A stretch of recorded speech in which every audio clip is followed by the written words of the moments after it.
Big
Welcome everyone to the British Esports Association's Championship. I'm James, the Governor Gove, and I will be your host for tonight's stream. Tonight, we're going to be looking at a few League of Legends teams competing in the competition.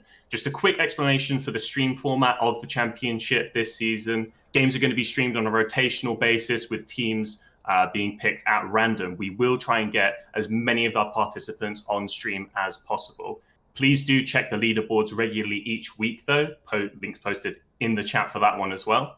Another couple of announcements before we get into the action. World Esports Day has been announced. It's on the 24th of October. To contribute to the celebrations, British esports teams will be facing off against the REF teams in Overwatch, Rocket League, and League of Legends. Those streams beginning midday on the 24th of October as well. All students, colleges, schools, parents, etc. are encouraged to showcase their love and passion for esports. If you've got any content you're working on, whether it be a video, graphics, etc., please do let us know and we will be promoting that. Finally, we are working with a host of new volunteers, staff members, and production, so please do bear with us through any technical details. At last, though, I'd like to introduce our casters for this evening. So if we switch over to them, good evening, Peter Counterfeit Hartnell, who will be our play-by-play for today. Hey, how's it going? I'm very excited to be here for the very first time. Brilliant. And we've got Jordan Sooty as our color caster. Thank you very much for joining us. Sorry, I just scrambled your name. No worries at all. Thank you very much. I'm really looking forward to this. This is my first time on broadcast, and I'm looking forward to some really good games of League of Legends. Brilliant. Now, Jordan, our first matchup tonight is Alsager School, aka Sage XD, which we'll probably refer to them as from now on, versus the East Norfolk Knights. So tell me what we should be looking out for in this clash. What are the key highlights? This is definitely a battle of the mid laners. We have two really strong mid laners for you today in this first game. Both Nicholas and Tom are both the highest elo players in this game. We have some really high mechanical champions that these guys play, and as I said, they're really high level. So I think it'll be a really good battle in the mid lane. Yeah, you note the key matchup being in the mid lane there. Some really high skill cap champions. What are these ones that we'll probably be looking out for in the champ select, either being banned or given quite high priority? For sure, for Nicholas, it's definitely his Katarina. This guy has over 250 games played on the champion, and it's for sure his one trick and his comfort. And on the other side for Tom, it's his Yasuo. I feel like these champions will both be banned away. Tom on his Yasuo over 116 games. But it would be really fun maybe if we don't see these champions banned and it's a battle of these two players. Yeah, Counterfeit. Do you think that's what we'll end up with? Just a battle of the mid laners, seeing who's got the highest skill cap on those champions? Well, we're talking about, we're starting with saying that they've both got the one champion they're really, really strong in. I think where they do differ between is with Nicholas, their Katarina is terrifying, but they're relatively unproven on other picks, whereas Tam for Sage XD, their Yasuo is very good. Not as good as the Katarina is, but their pool of other champions is stronger. So I kind of feel like, assuming, the pick and ban goes the way we expect, I think Sage XD might actually have a little bit of an edge there. Right, okay. So looking towards other parts of the map then, if we need the mid lane for both teams to be sort of that funnel resource, are we looking to the junglers maybe to try and enable that? Is there any sort of pool of junglers that particularly complements that? Go to either of you for that one. Yeah, so I'll take this up. I think for sure, Steel Brothers, if Nicholas has been banned away, maybe his Katarina can definitely step up and be a big damage presence for this team. He's played a lot of AP junglers. I expect maybe in the Echo or the Elise, but maybe for the AD, he can bring out the Hecarim or the Rek'Sai. And yeah, as you said, this is definitely a team game. All the other lanes will affect the mid lane, and even though we're setting this up to be a mid lane battle, I'm sure these junglers will put their hand in and affect it as best they can. Brilliant, then. Just before we get into Champion Select, then, I want to get your guys' predictions on the matchup. I'll start off with Jordan then, actually. Yeah, I think for this game, I'm going to go for the Knights. Obviously, we talked about maybe Nicholas being banned away, but they have a really strong top side of the map. I'm sure we'll talk about it more in Champion Select, but supporting Otter, again, a really strong player, and same with Steel Brothers. I would come down ever so slightly on Sage XD's side in this one, even though, as you said, Nicholas, I think it's very much an X factor for Norfolk Knights because we just don't know how strong they are off of the Katarina pick, and I think it's a fairly safe assumption that they will be off the Katarina pick. The Sage XD's bottom lane, in particular, Oof and Kiyomi, they are mains from actually different lanes. So for them, more than anyone, those are the biggest things that could potentially be huge for Sage XD, or they could be, they could lack synergy. We have yet to see what that will be. Brilliant. Well, we've seen that Samira is actually going to be enabled for this as well. Are we expecting to see that? Have any of them been playing in solo queue recently at all? Yeah, for sure. Oof, who's the AD carry for Sage, has been picking this up. He's been spamming Samira, as Pete just picked up on.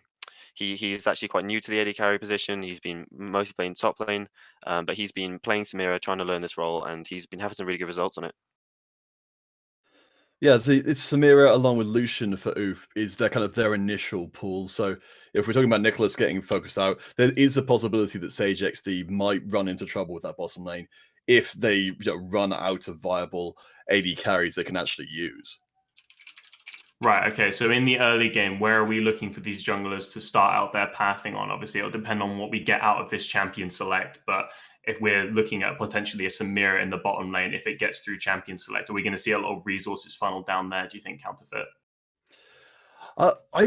We haven't had the chance to sort of talk about it in detail yet, but I think we might actually see a fair amount of action towards the top lane, supporting Oster for the Knights and Darren for Sage XD, because they're both heavy Fiora players, and from what we can tell, they're two top laners who are very much up for a scrap at any given opportunity. So I wouldn't be at all surprised to see some jungle presence sent there, maybe even by both teams, to enable that to happen. Yeah, so when you're looking at the top laners then, if both of them play like the heavy Fiora, is it a lot of just a duelist style, or are we looking a little bit at the tanks as well? Yeah, so both of them have been picking up the tanks. Obviously, the Ornn is a really strong pick at the moment, and I'm sure that it'll come out. To be honest, it's just that good of a pick at the moment. So yeah, I think both of them will maybe even go towards the tank in the Ornn. Fantastic. Well, we are into Champion Select now. I'll leave you guys to it. Enjoy the matchup. I'm expecting sparks flying for this first one. Yeah, it should be a heck of a lot of fun.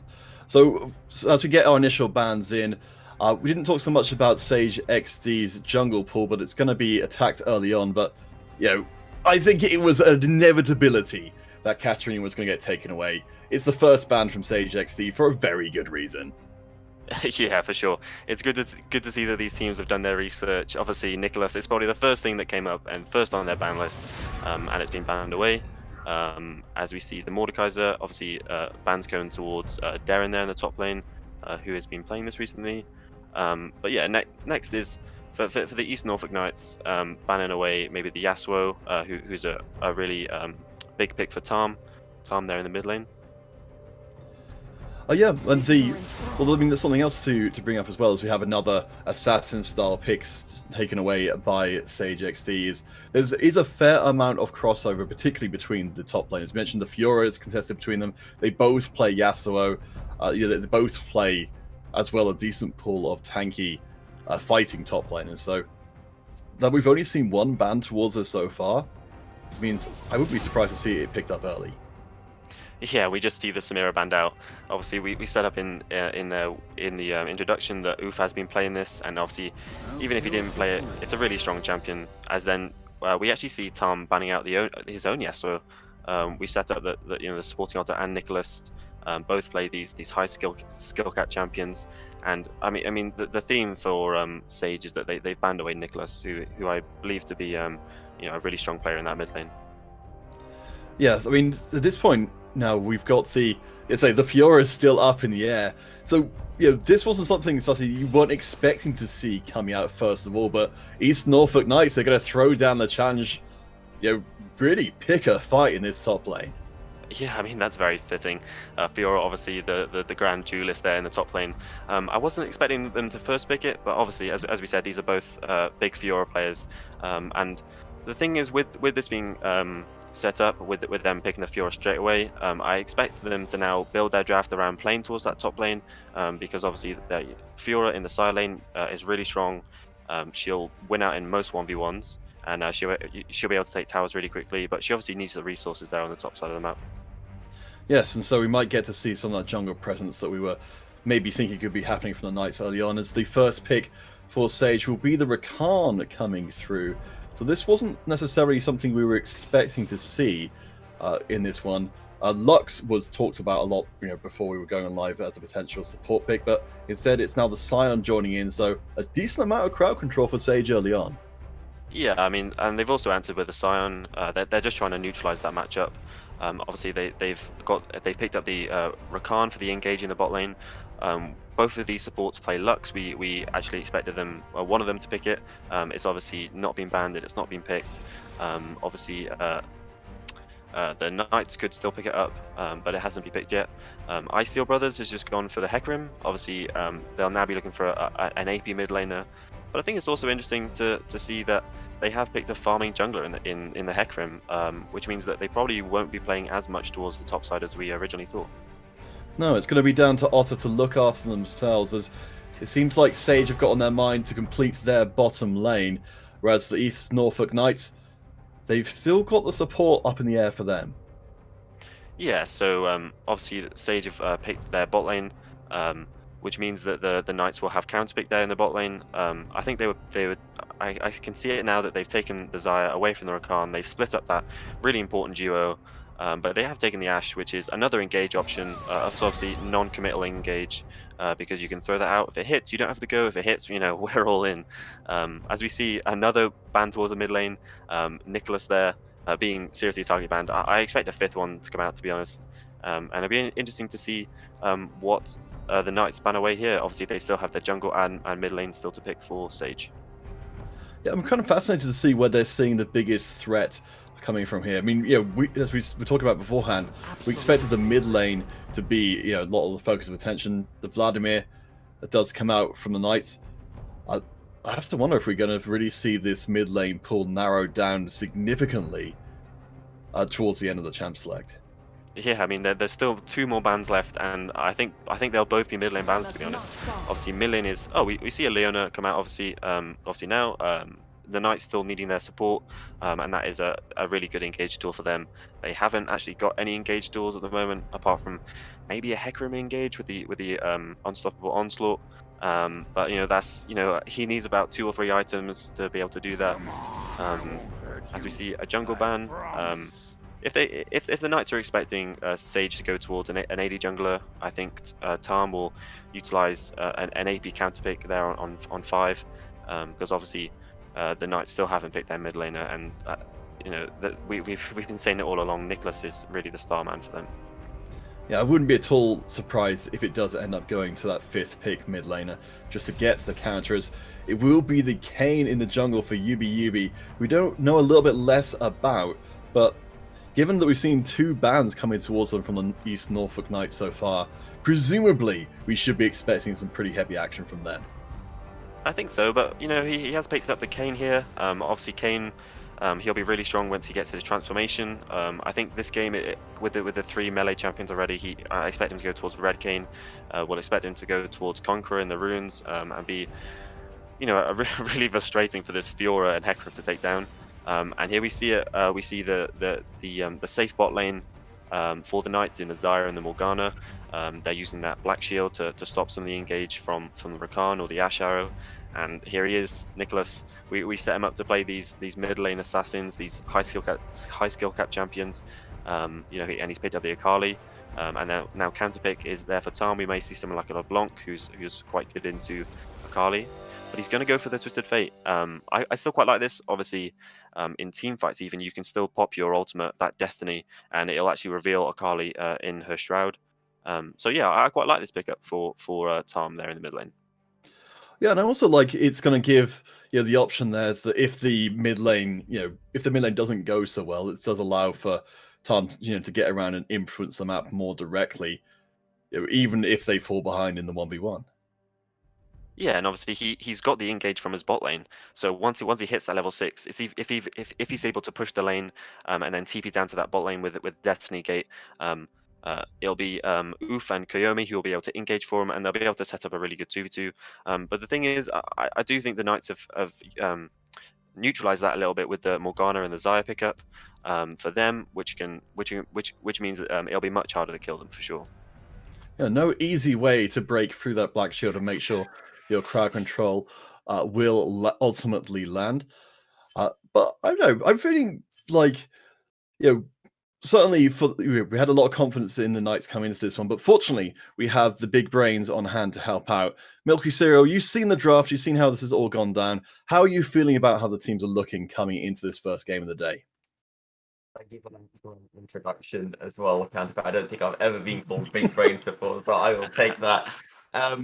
East Norfolk Knights, I absolutely love the draft. They've been able to get the super high priority pick of that Hecarim nice and early. And when you look at the rest of the team comp as well, it just looks so nice. You've got the Fiora to sit in the side lane. You've got the 1-4 split push. And then there's so much safety as well. The Hecarim with the ultimate can do whatever he wants. The Xayah with the Featherstorm, more safety on top. And then you've got the Black Shield from the Morgana, and the Akali can Shuriken flip and a perfect execute her way in and out of fights. This is really, really juicy from East Norfolk Knights.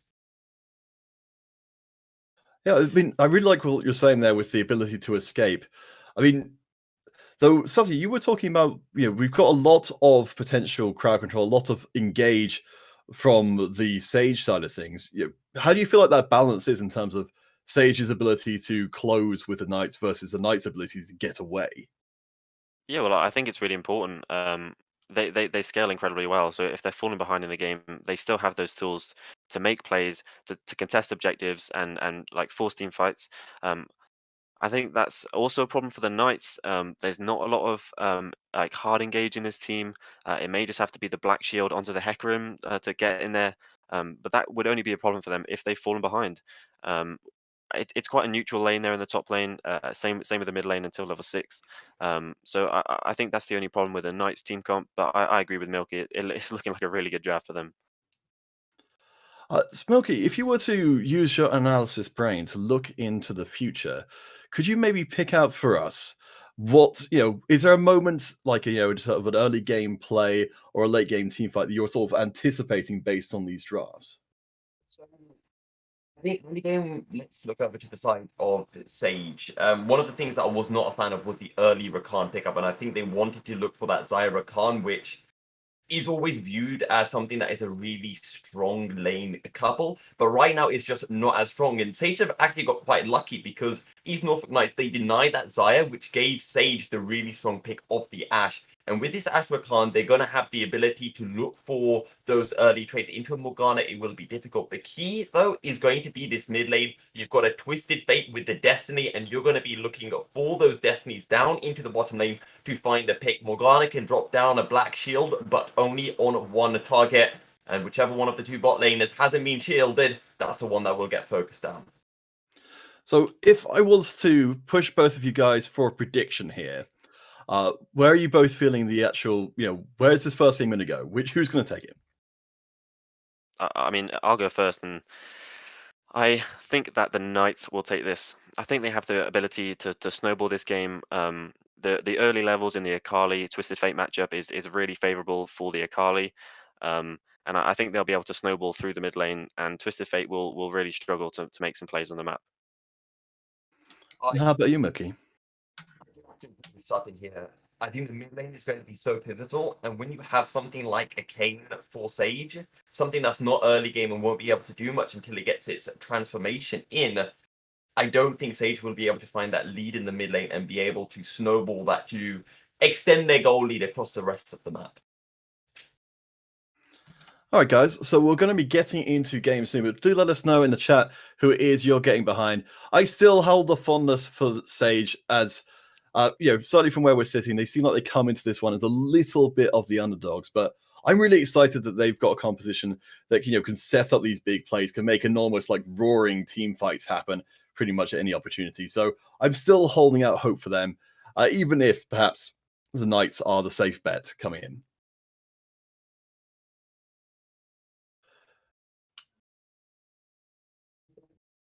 Yeah, I mean, I think this Zaya pick away is really important here.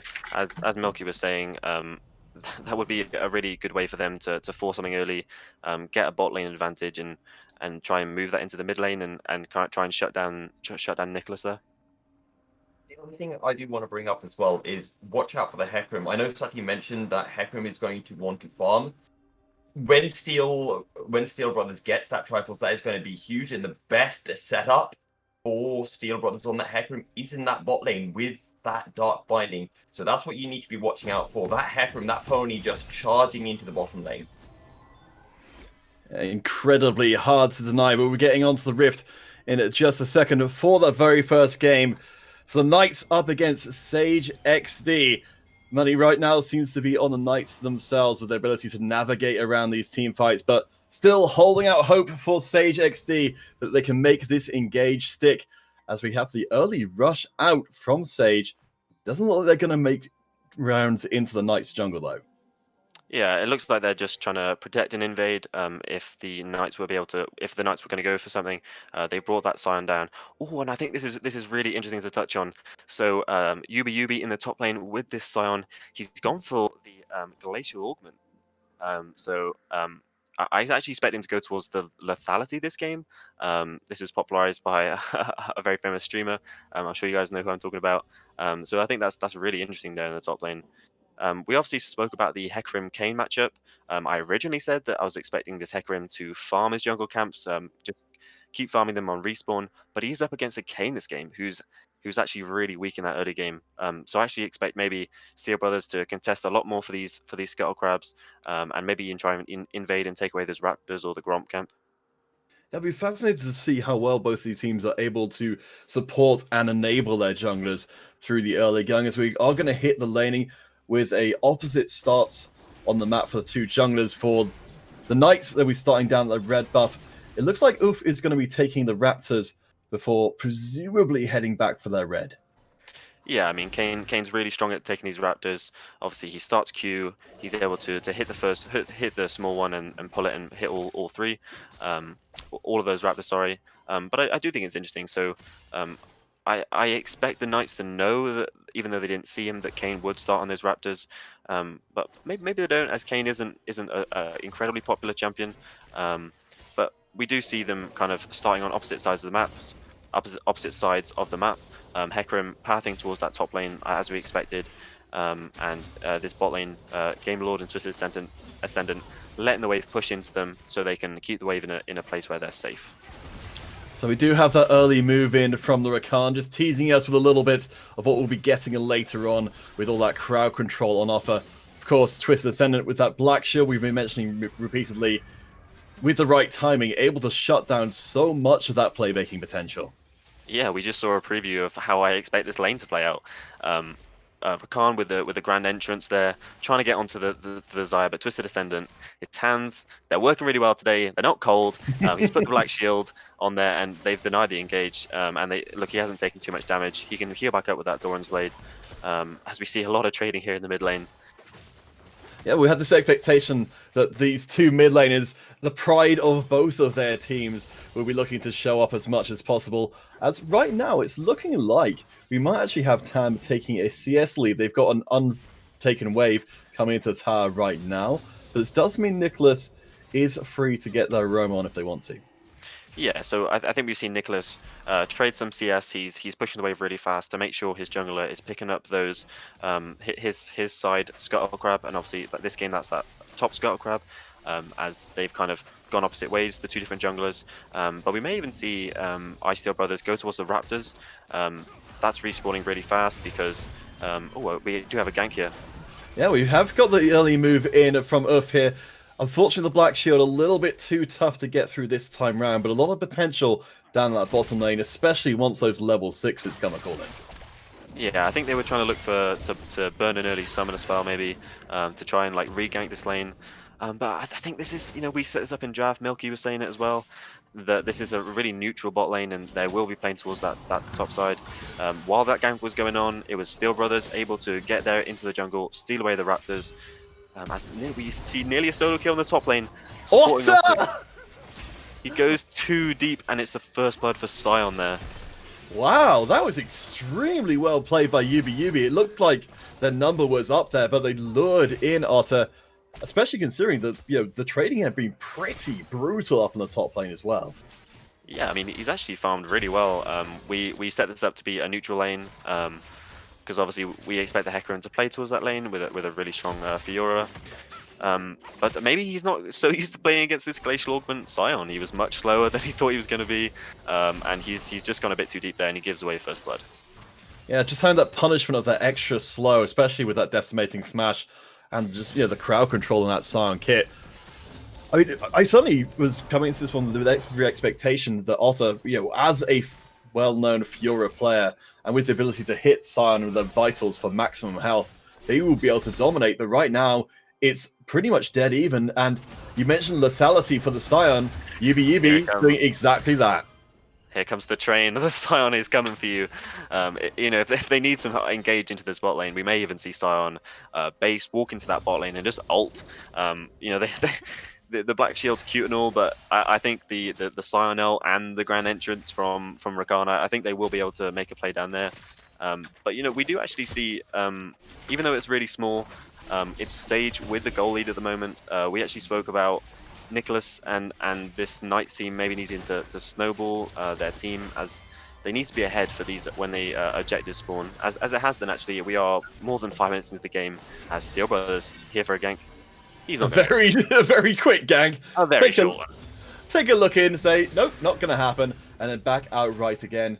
Oof is on the other side of the map, maybe with their eyes on themselves on a gank onto supporting Otter, who has now got the level 6, so may not be the easiest one to take down.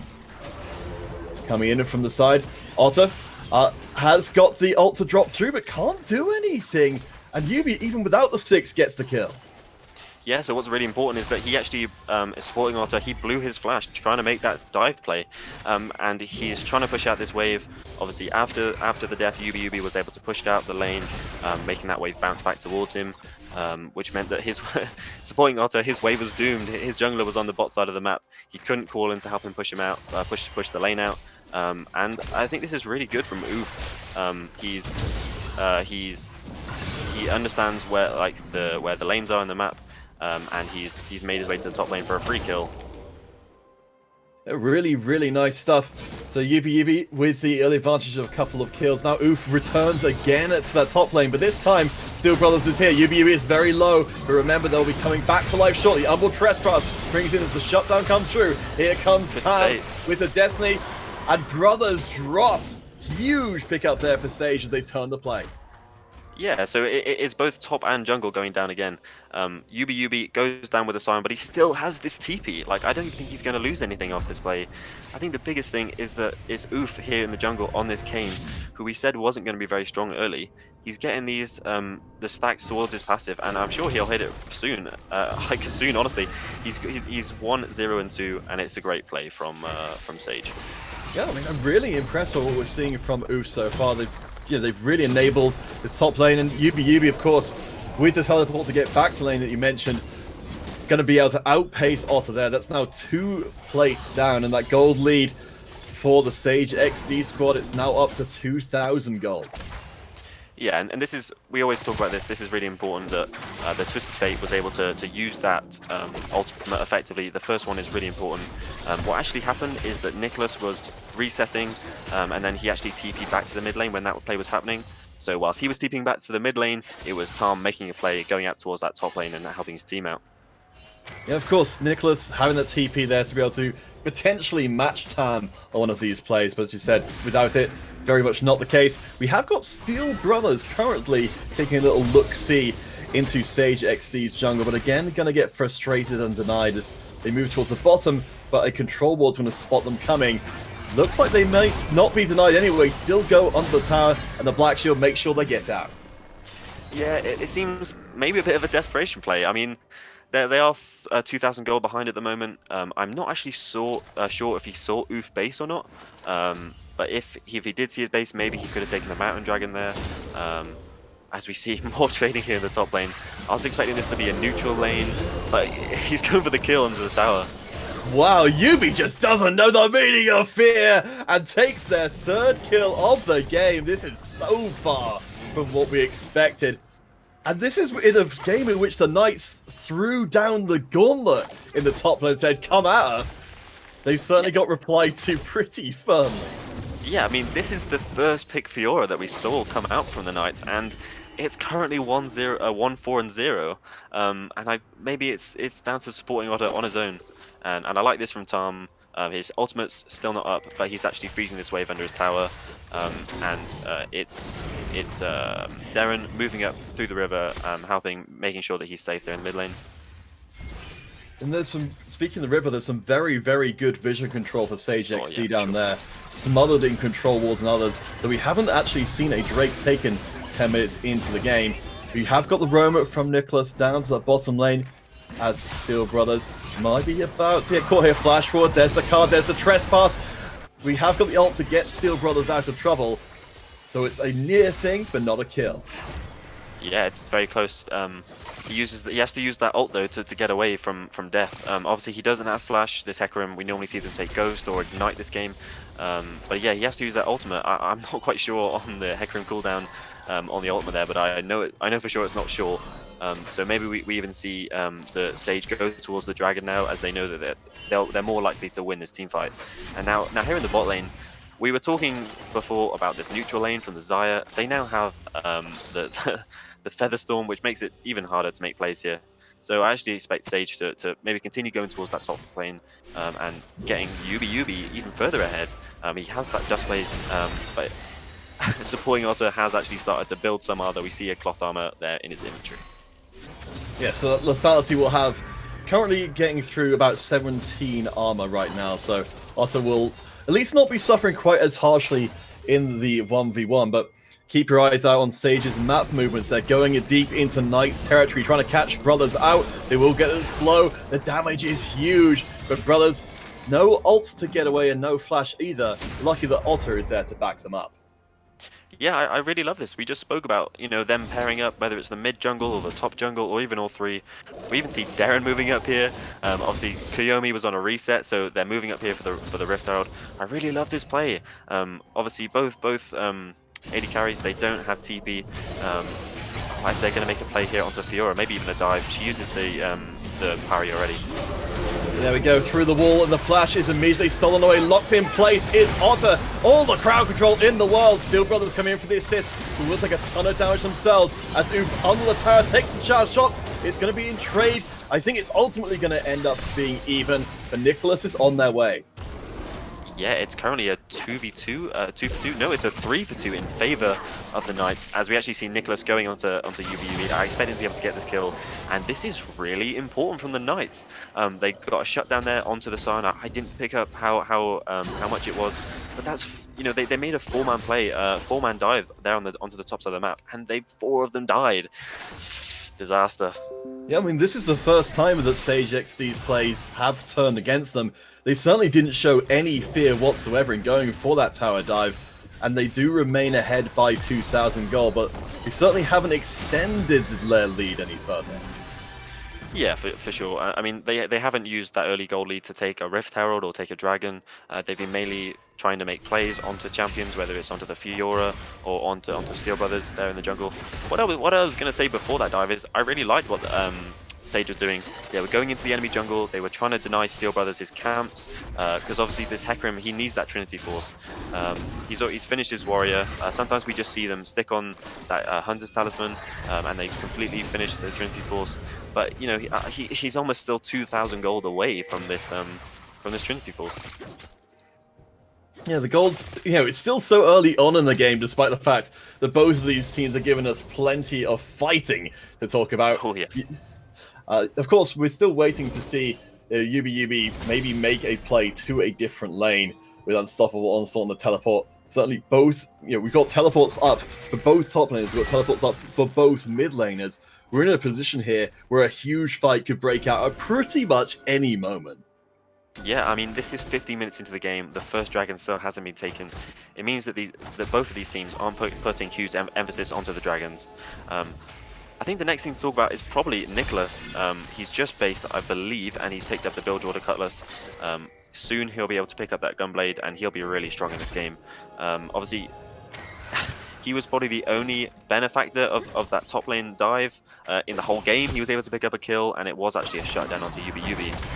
Nicholas may be in trouble here. There's the pile of crowd control and the arrow from off-screen. Tam picks up their third kill. Twisted Ascendant needs to burn the shield to keep themselves alive, but they may be out of luck. Here we go. Finally, UBUB gets to use the onslaught, and that's a nice pickup there for Sage. Finally, they can turn back and go for that first Drake. Yeah, so this is going to be the first dragon. Sion, he's going towards the damage build, so this armor and magic resist from the Mountain Dragon will make a big difference. But I really love this from Sage. You know, we were talking in the draft, and us and Milky were saying, you know, how good is this Knights team? But the waves from Sage are perfect. We see UBUB, he doesn't even blow his teleport, he pushes out his top wave, he walks down the river. Same with Koyomi and Darren, they push out their wave, and it doesn't even look like they'll be able to pick up the Rift Herald. There's 3 people here from Sage already.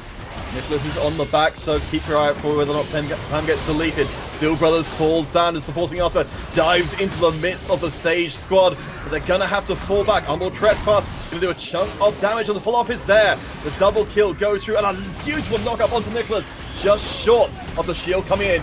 Twisted up in the air, buys themselves a few more moments of life with the stasis, but triple kill for Oof. They've been working so hard in this early going, and now they're going to be recognized for it with an impressive 4-1-6 stat line.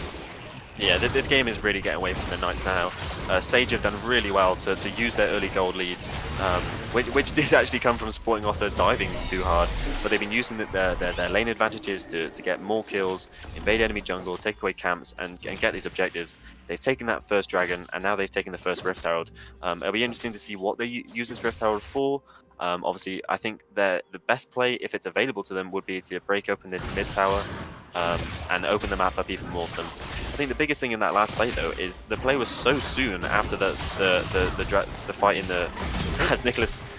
Hold the phone for a second. Nicholas goes in, gets another shutdown. This is an Akali who keeps sneaking out the kills as Otter moves forward. Darren low.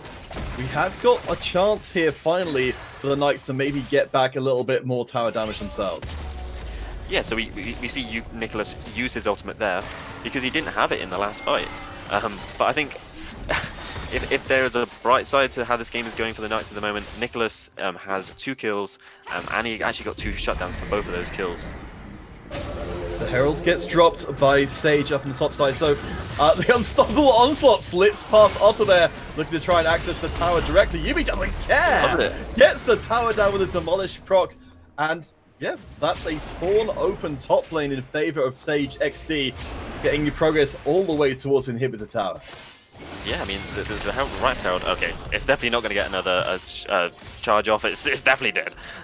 But I love this from UBUB. He's, as Tom may even be caught out here in the mid lane, he's got his buddies with him. Steel Brothers just can't deal with all this damage as the Trespass comes in once more, so hard to escape from. A knockup comes through, but this is a step too far for Oof, and Gamerlord comes through and picks up the kill. Tam now trying to escape and gets shut down again.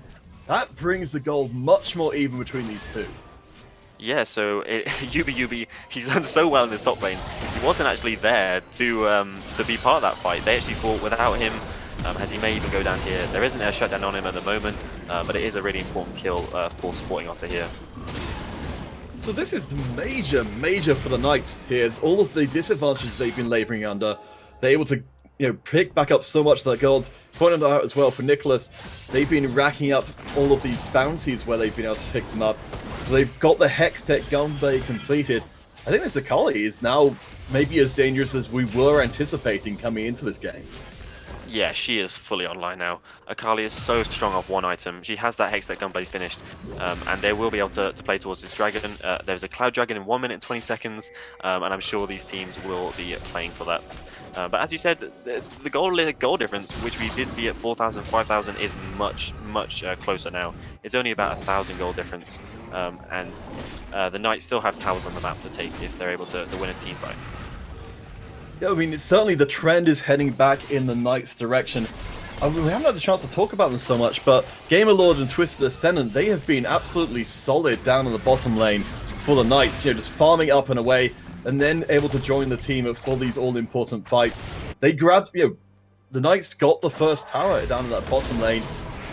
And there's, you've got Ash with the Essence Reaver as well. So that's still a major part of their squad that they're going to be able to rely on. Yeah, for sure. So the Xayah, she's almost nearing like 8 CS a minute, 10 CS a minute. Both AD carries have been farming really well down there in the bot lane. We see both supports actually going towards boots of mobility this game. They understand all the fighting that's going on the top side of the map, and both of them have been just trying to book it there from the bot lane. And the bot lane is, they're chilling down there, they're farming, they're waiting for their 3 items so they can play the game. Right now, it looks to be the spawning of the second Drake, which will, of course, be the Cloud, as you can see on your screen, will be the catalyst for this next coming fight, as Nicholas may be brought out of this fight early, as we're going to be seeing Destiny coming in. Immediate flash from Nicholas. They're in so much trouble, but the Drake is still to be taken. Yes, so on the bot side, it's just a lot of posturing. It's a 3v3 there at the moment, as Nicholas, as there's an engage here from Steel Brothers. Steel Brothers leading the charge up, and Darren and the rest of the squad falling back. The arrow going to be used defensively as Uff is caught in the middle of the team, and the Knights manage to grab that kill. Flash forward from Ascendant, gets the root in as Darren tries to body block but can't do it. Double kill onto Gamer Lord. That's a triple kill. I take it back, and this means the second Drake falls into the Knights' hands as the gold lead is practically equalized entirely. Yeah, so Nicholas, it's bad from worse, bad to worse for Sage, because Nicholas, he doesn't even die there on the top side of the map. It was me in the draft questioning Steel Brothers, is this their only form of engage? How are they going to start off these fights? But he and the team identify really well that there's a members advantage for them on the bot side of the map, and he goes all in. It worked extremely well. Nicholas managed to buy time for the squad. I mean, Yubi is still up for the fight, but maybe they shouldn't be, because Nicholas navigates that expertly, grabs their third kill, and he's going to taunt Yubi on the way out for good measure. Yeah, I mean, we spoke about Akali on this Hextech Gunblade. She is so strong now. She's even got a bounty on her now with those 3 kills, and she's already working towards that Leandri's Torment. Really strong on so many AP champions at the moment. And Yubi, he's obviously going towards the lethality, which has worked out so well for him in the early game. But he only has the Merc Treads. He doesn't have any health apart from his W. So that Leandris is really going to be hurting him in the mid lane in team fights. Yeah, and certainly having the ability to cut down some healing will be important, because we're now on the Ocean Rift as well. So all oceans from here on out, as more and more items pour in. So we've got to check in on those inventories for the Knights. They've got the double Trinity Force to back up that Hextech Gunblade of Nicholas. For the side of Sage XD, they have continued to build up that armor penetration, but we're still waiting to see Kiyomi on the Ashe really step forward. Yeah, I think this Ashe really has been played away from this game. She's not particularly strong at the moment. She's obviously gone to play towards the Blade of the Ruined King. The other option would have been the Essence Reaver. But I think they have more than enough engage in this team comp that they don't need the Essence Reaver for the cooldown reduction to use that Ashe ultimate. But I think it's really important that a lot of people in this game are now on 2 items. We have the Twisted Fate on Lich Bane, Rod of Ages. That's really important to them. I think the next thing is that it was really important for the Knights to stop that cloud going over. It would have been 2 Drakes for Sage, and which would have been able to continue their snowball. This Ocean Soul is going to be so important. There are so many people on this team that utilize the Ocean Soul so well. Kiyomi gets caught out and cannot get away. Darren coming in to try and make the save, may end up paying for it. Does manage to make the escape out, as we will be shortly seeing the Ocean Drake itself taking to the field. But Yubi, way away from the rest of the Sage squad, is making some progress into that top lane that they previously tore down. Yeah, so Nicholas is going to answer now. He's going to ult down onto the tower. He did this earlier. I kind of love it. But I think he's going to pay for this, going down and giving him another kill over to Nicholas. Oh, it's the Inting Siren approach. You're dead, but you're still able to hit towers. And that's what's just happened. If the tower falls down, Nicholas gets the kill. But while that's all going on, we have still got the Knights in force in the mid lane, but they've run out of minions. I mean, this is crazy. I think we were talking about the Fiora playing away from the team in the side lane, but it's the complete opposite. It's Fiora grouping up with her team in the mid lane, and it's the Sion split pushing down in the bot lane, which I actually quite like. We saw Ashe go down there in the mid lane. Kiyomi-chan, Oni-chan not having a particularly great game, but I think she's been he or she, I'm not quite sure, but they've been punished for not taking the cleanse this game. Obviously, there's the Morgana, Dark Binding, but also the engage from the Hecarim is a real big problem for her. Yeah, there's a huge contrast in safety between these two AD carries. As much as Darren's been trying their darndest, we saw Kiyomi, when they got caught out, just absolutely deleted. But we've got the Drake vision now being set up and contested over by the two squads.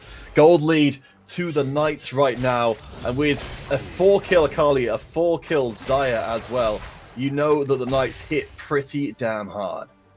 Yeah, this side is going to be really strong on 2-3 items, but we do see both teams contesting over the vision in the river, as Nicholas is being engaged on, but he has that back shield. It's such a strong combo for this Akali. May even see her ult in here, as we do. Around the backside of the team as Darren drops down. Gamerlord grabs hold of the kill as well. This is looking like a disaster for Sage XD as Cam tries to salvage. We have got the damage there from Oof before. They couldn't survive in the fight, but this time round, they're getting enough of the healing through a supporting Otter. Will get shut down. Now we've got the sign as part of the fight. There is the beef there for the Sage squad. Nice knock-up onto Steel Brothers as we've got the Destiny across the wall. Tam grabs the kill. Won't use the blast current across. Nicholas is still incredibly strong. They'll grab the double, and I think they could well be hunting for Tam if they can find them.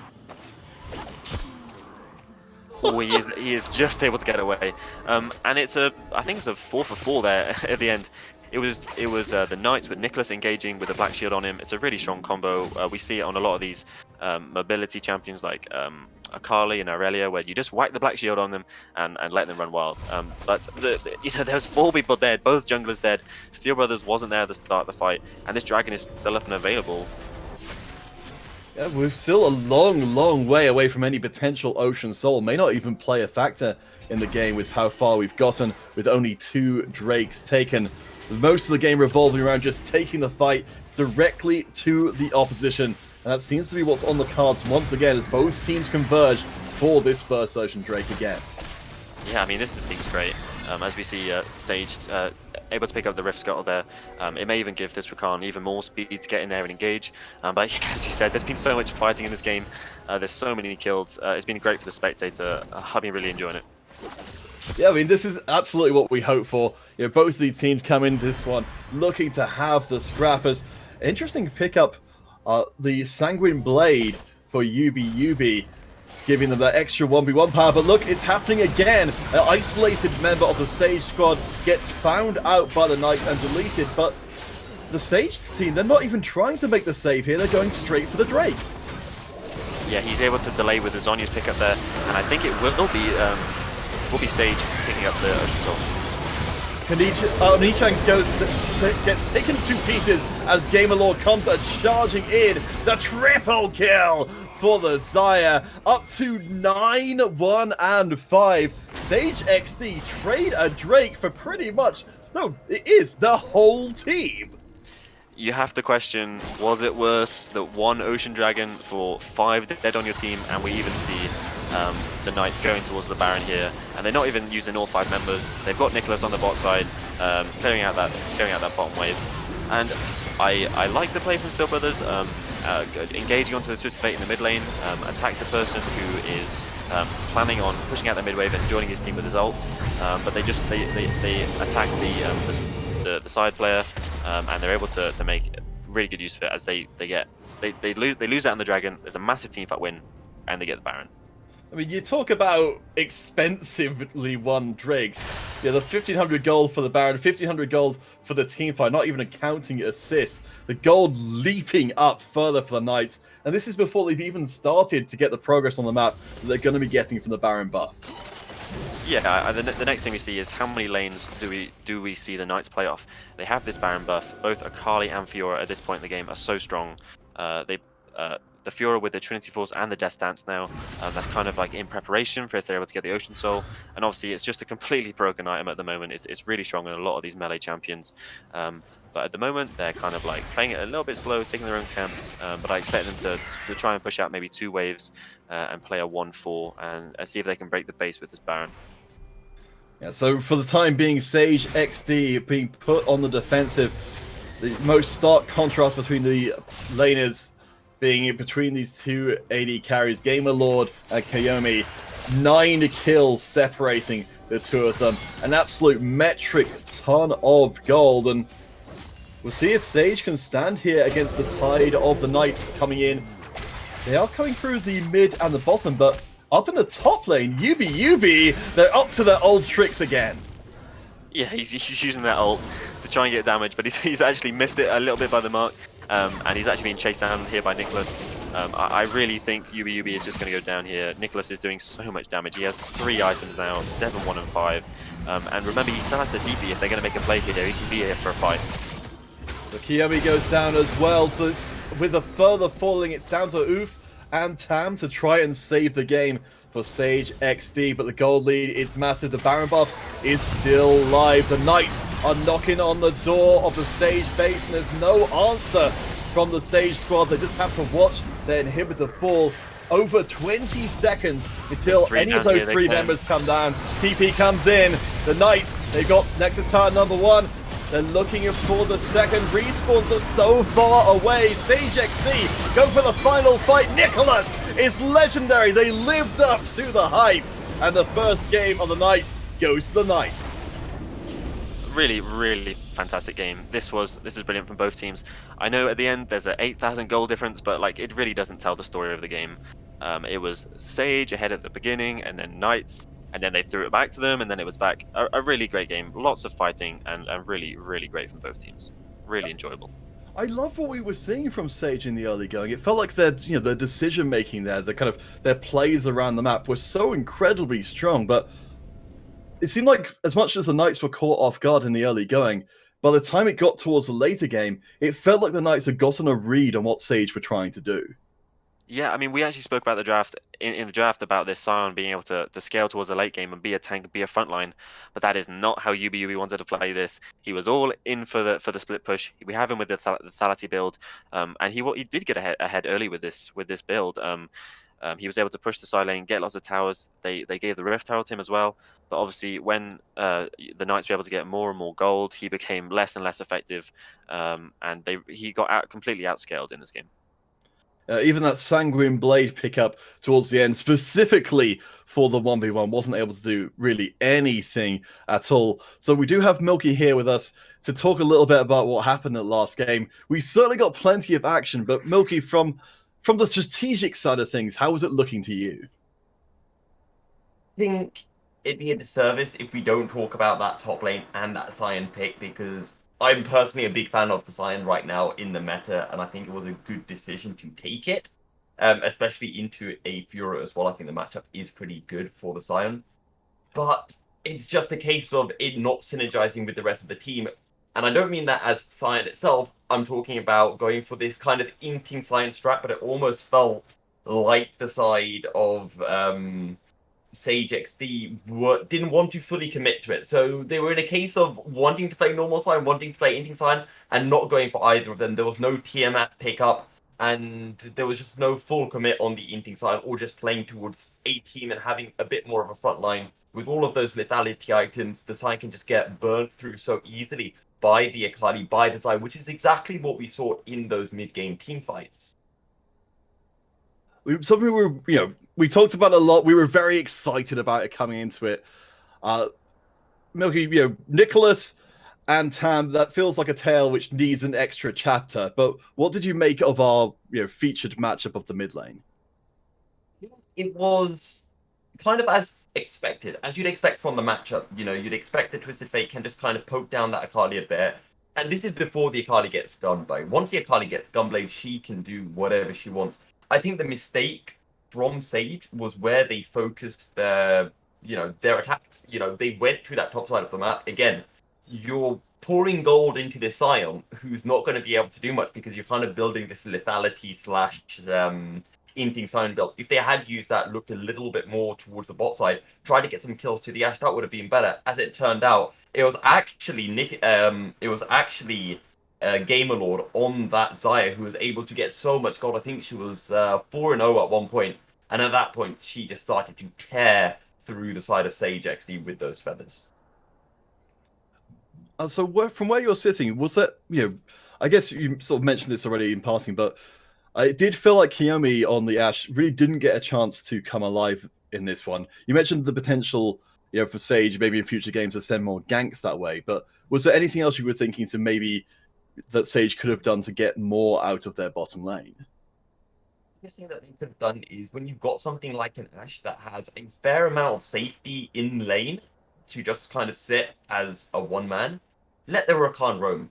Roam with your jungler, roam with the Kayn, roam with a Twisted Fate as well, and look for those pickoffs. They could have tried to punish Nicholas a little bit more on the Akali. They could have maybe looked for a little bit more topside. And actually, we saw that in, I'd say, the first 15 minutes of the game. Sage were rotating so well as a 5-man unit, and it was really catching out the Norfolk Knights hugely. They were getting fought out left, right, and center. That's what allowed Sage to get that big goal lead. But eventually, East Norfolk Knights, they caught onto that idea. They started grouping up. And Sage, they just didn't start finding those fights properly. They didn't control the vision properly around objectives, and they slowly lost that lead that they had so well accumulated. All right, guys, so we have got another game for you guys this evening. West College Scotland, the All-Stars against Northampton College DODOS. We'll be getting ready for our second and final game of the evening, so please don't go anywhere. We shall return in just a few short minutes' time.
Welcome back to the BEA's Championship. What a thrilling, action-packed start to the stream, guys, for the LoL matches. I'm sure the next one's going to be an all-star game as well.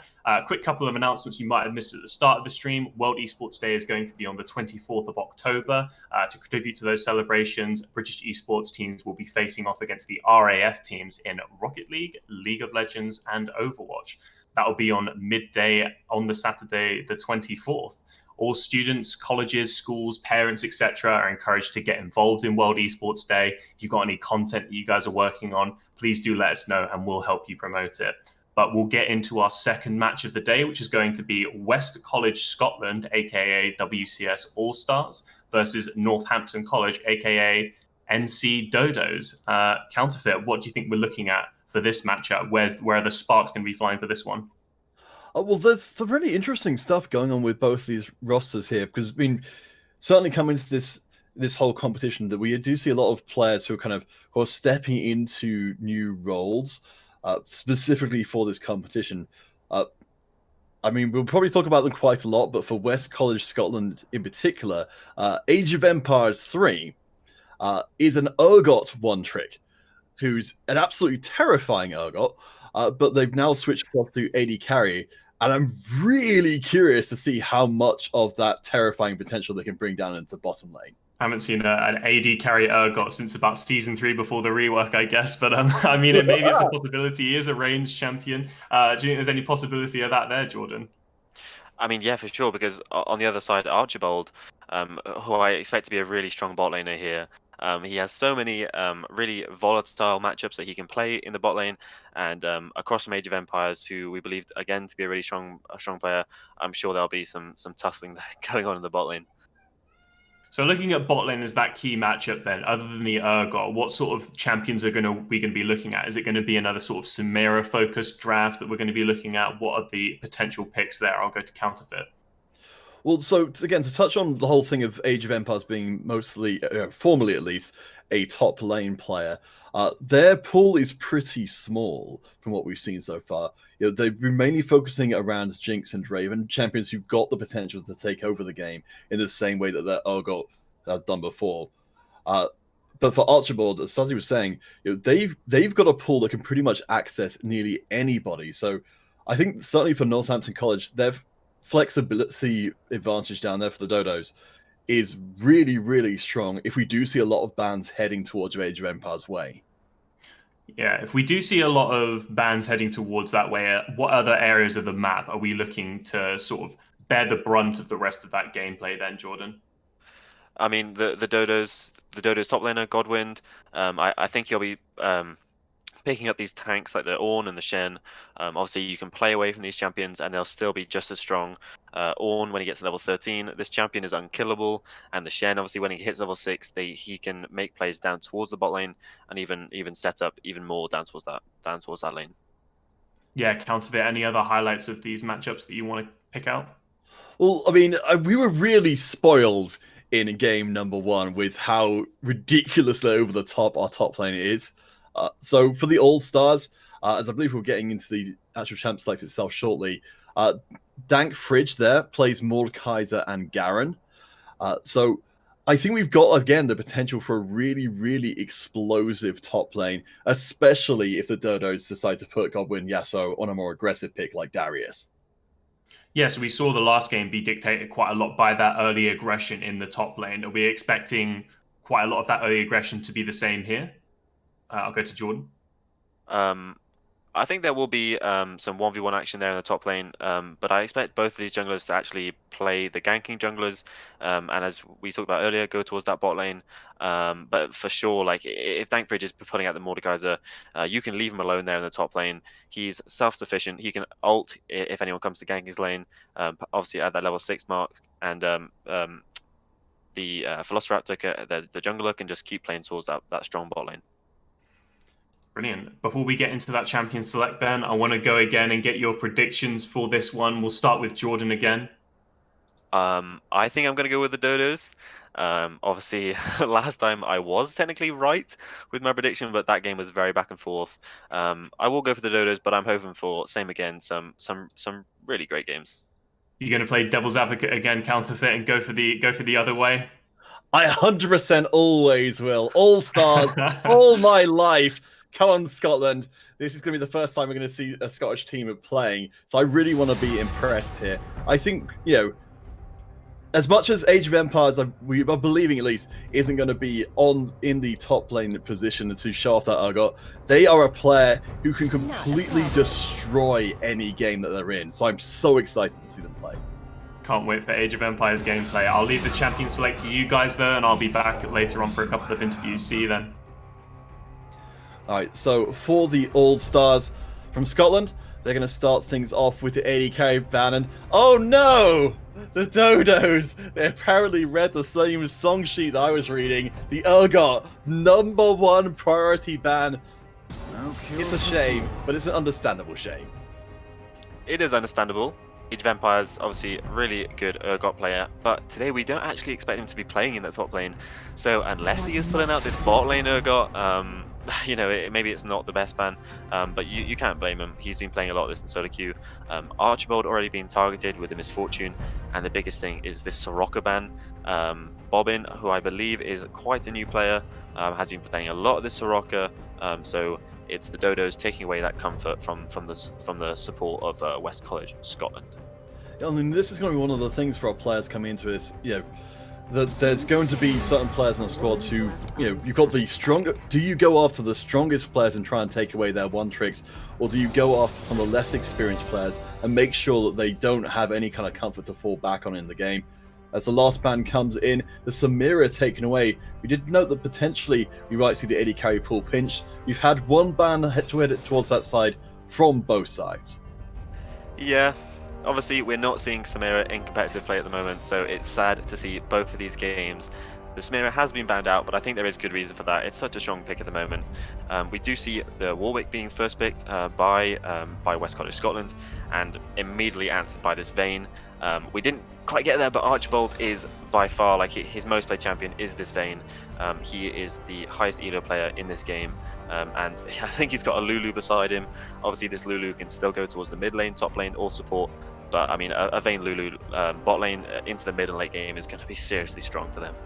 Yeah, I mean, wherever that Lulu goes, it's going to be able to support Archibald just staying alive during all these fights, as the Ezreal will be the pick up here. So again, no chance of seeing the Urgot banned out from before. The more standard stylers, we do see the return of Twisted Fate for Warax.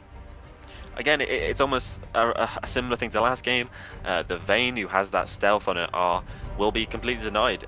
Nuclear Warax picking up this Twisted Fate, he can use that Destiny inside of team fights and reveal the Vayne. And obviously, we see Age of Empires picking up the Ezreal. I believe they'll be trying to actually neutralize this Vayne pick. Obviously, the Ezreal can go towards the Iceborne Gauntlet, which has a lot of armor and kind of reduce the damage from coming out from the Vayne. And it's Godwin Yasuo. We talked about these tanks in the top lane. It is scaling in the top lane. They have long range engage, and it'll even boost Archibald on the Vayne. Yeah, certainly with those ornaments coming in the late game, there's a lot of potential there for the Northampton College squad. As we get into the second phase of bans, it looks like that the DODOS are quite happy to take all the tankiness for themselves, but give none to anyone else, as they ban out the Nautilus. And for the All-Stars, they try and hit the damage instead with the Akali ban. Yeah, so they're obviously not expecting this Lulu to go towards the mid lane. Maybe they were watching that last game and they saw the Akali into the Twisted Fate. It's not particularly fun for the Twisted Fate with this completely mobile assassin. So, Nuclear Warax, he's having none of it. It's gone. And we see two more bot lane bans. I believe this is coming out from Northampton College DODOS with the Nautilus and actually the Swain, which is kind of like this quite aggressive bot lane pick. But it'll be really interesting to see what Bobbin picks up. All the information I have on him is this Soraka, and it's been banned away. They haven't picked up the support yet, so what is he going to play? Could it be a second tanky pick for the DODOS? That certainly would seem to indicate the Lulu going elsewhere, but no. Instead, a last-second switch across to the Corki, so we've now got a second carry presence established for the Dodo squad.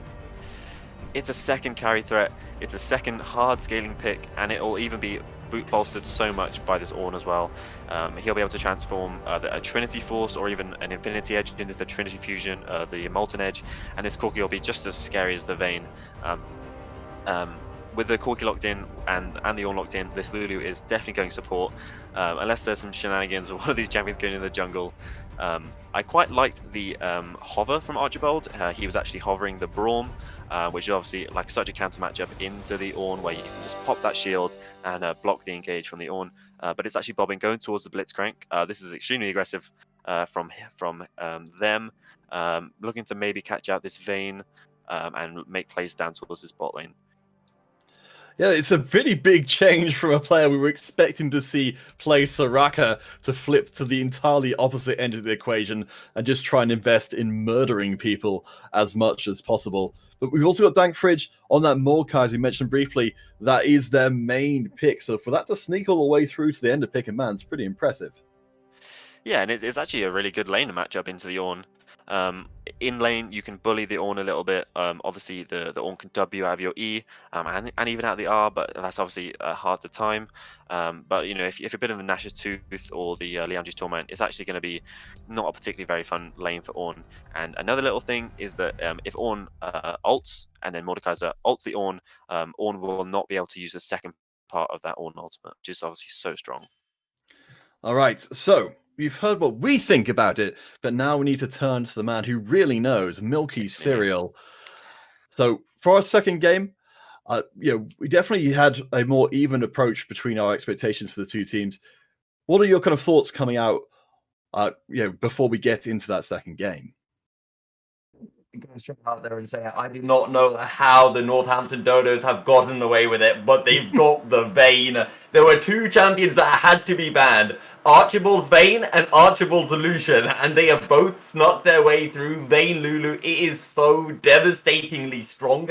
It is disgusting, and well, let's see what Archibald can pull out. Looking over to the other side, though, you look at West College Scotland All-Stars. I do like the Blitzcrank pick up into the Lulu and the Vayne. My issue, though, is that you've got this Ezreal, which doesn't really synergize that well. Sure, you hook someone, but I don't think there's going to be quite critically that damage to be able to find the one-shot. I would have much preferred if we had seen Velociraptor on the Caitlyn, which is a pick that he has been practicing recently and can just bully out that Vayne that little bit more in the early game phase.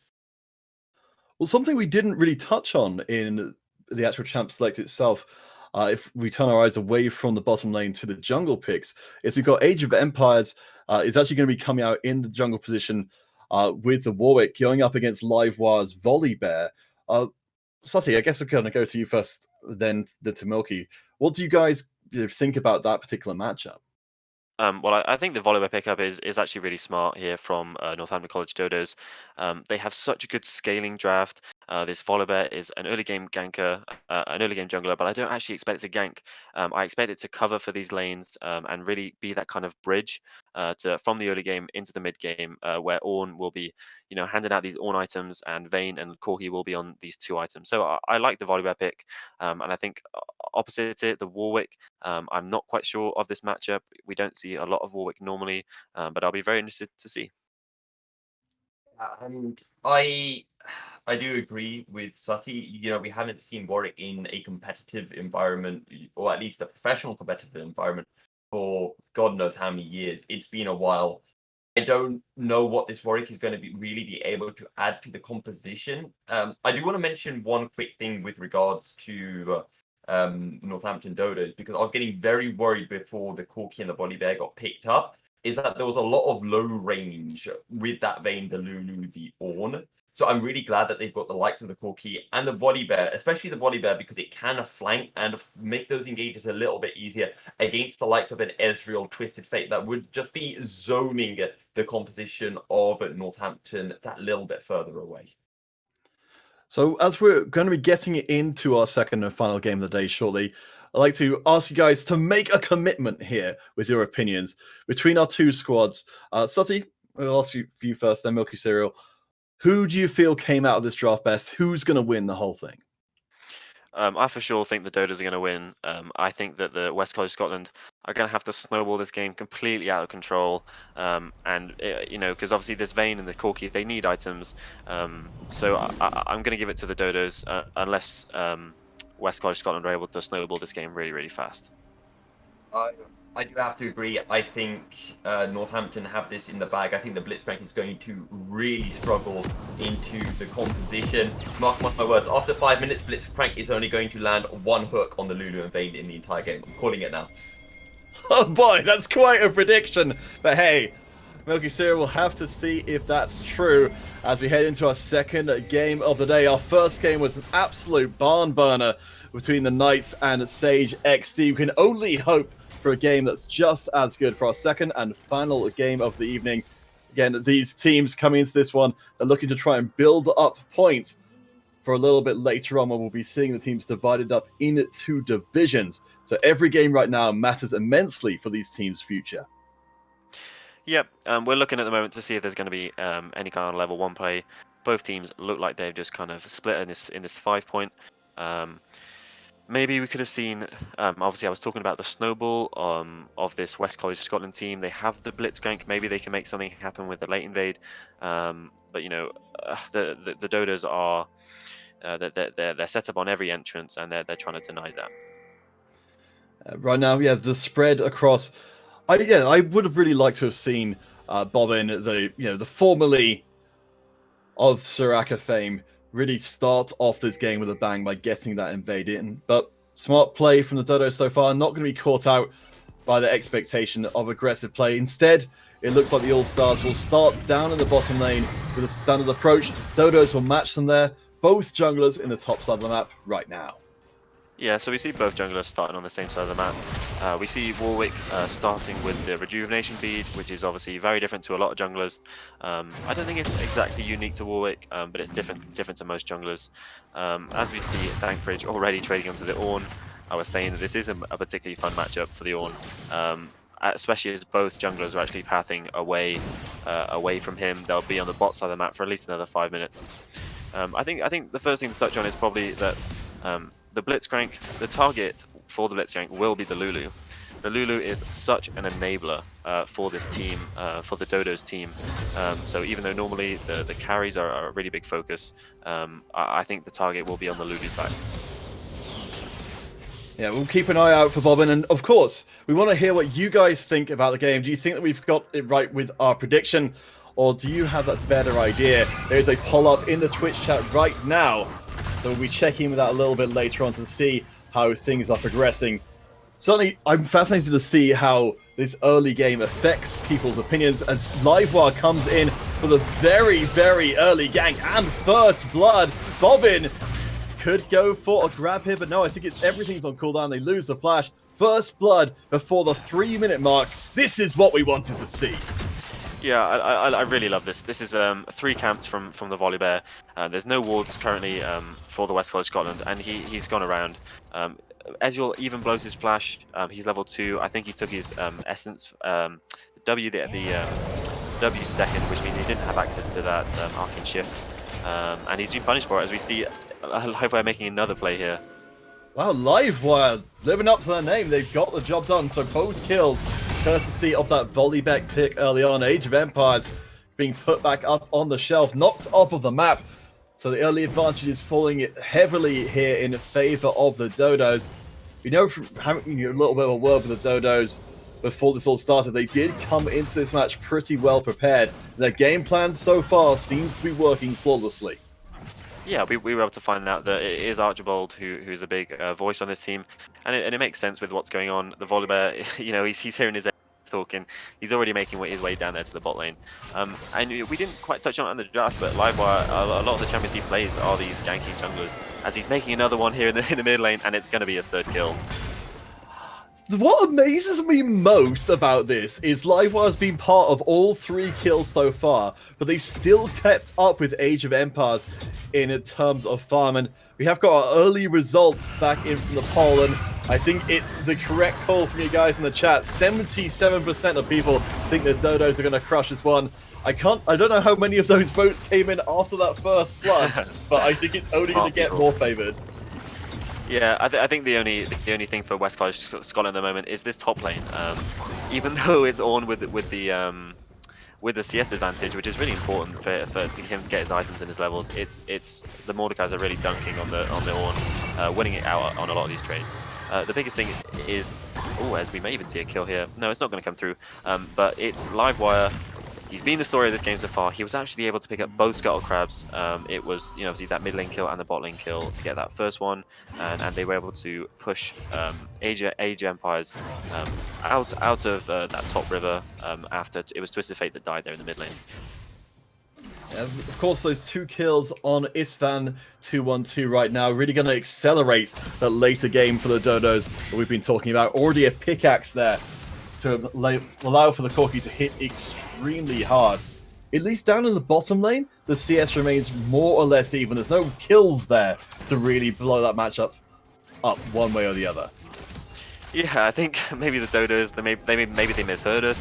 It was us saying to West College Scotland that they were the ones that needed to snowball this game, but it's Livewire who is throwing this game into complete chaos. There's already a 2,000 gold lead for them.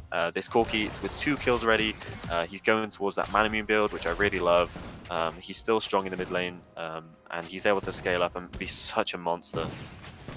Livewire all over the map right now is also finding time in their busy schedule of constant ganks to pick up objectives, as well as they'll be making it time with the first Drake of the game. So it's going to be a Mountain Drake across to the Dodo squad. No contest at all there from the All-Stars. They know they do not have control of this game right now.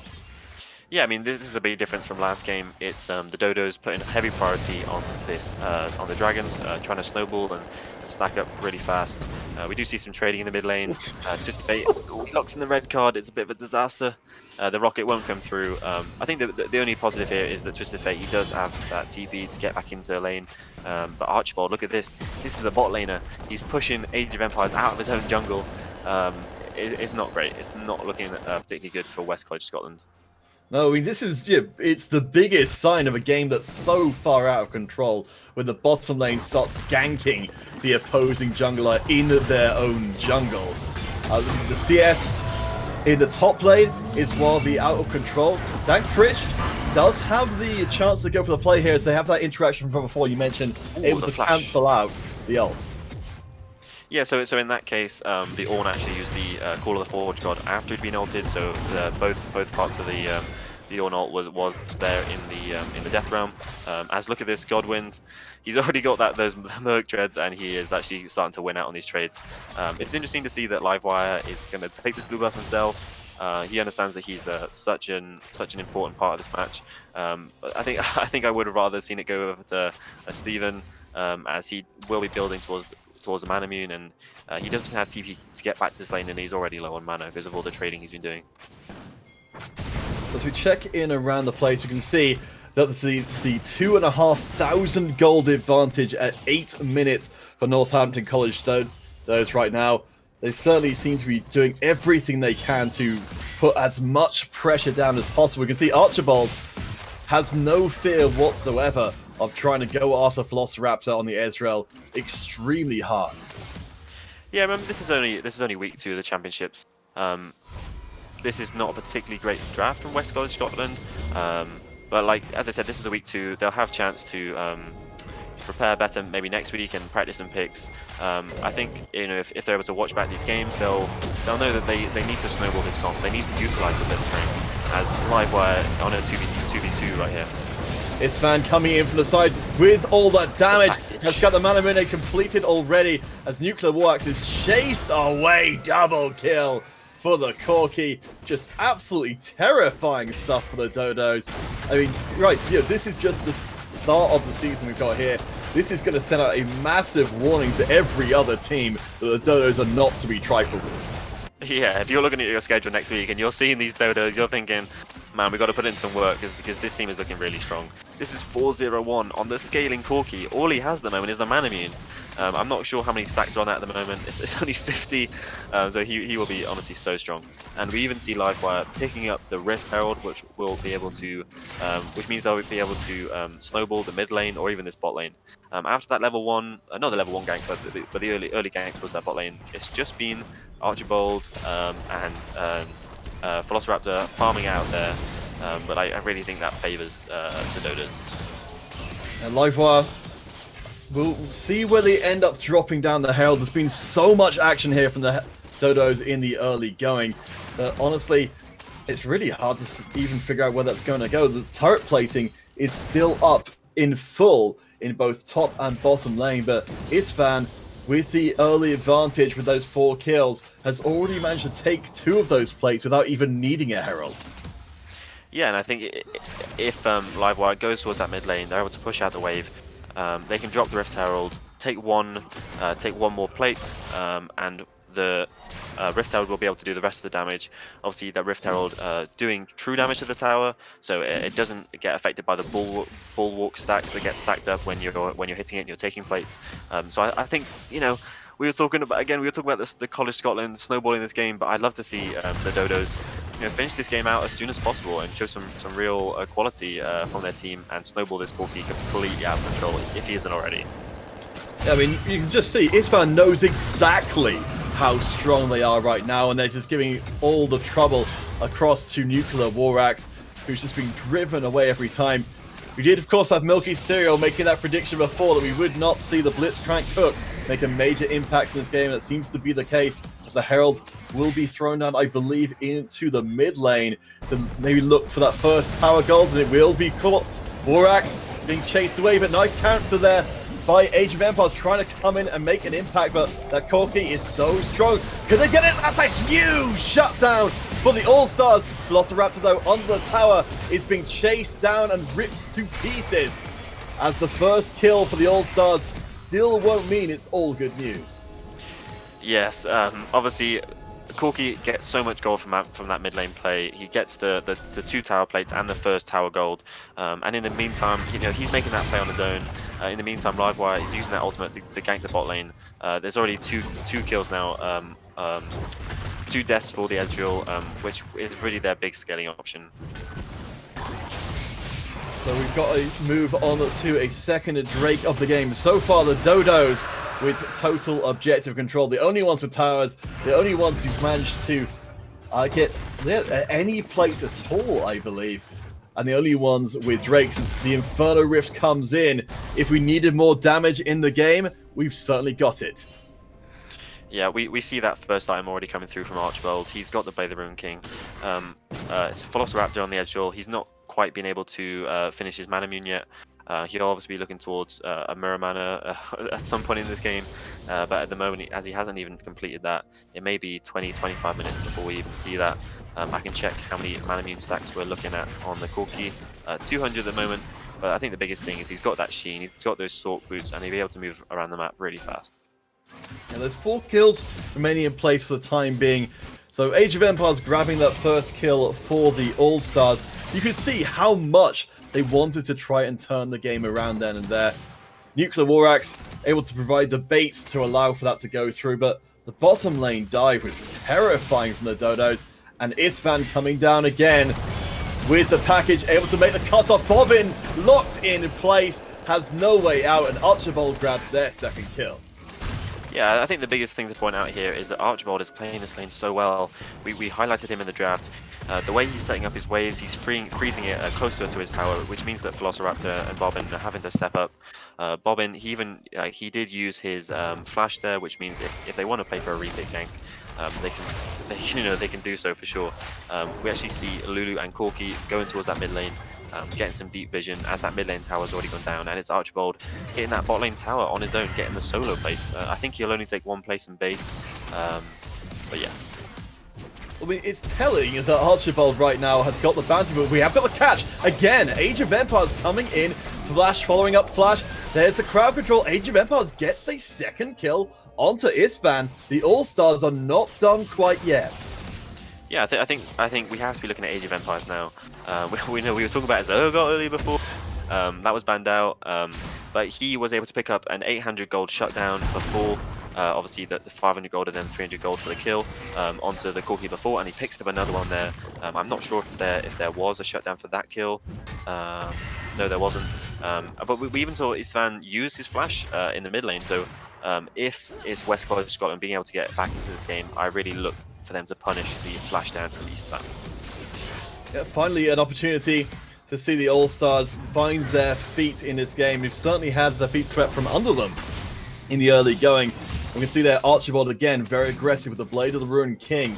Means their ability to go for those fights is extremely strong and hard to get away from. As there's the stun onto Bobbin, presumably without the hook there to punish. In the mid lane, Istvan trying to get some revenge. This time there's no backup from Age of Empires, so Nuclear War Axe will be forced to flee.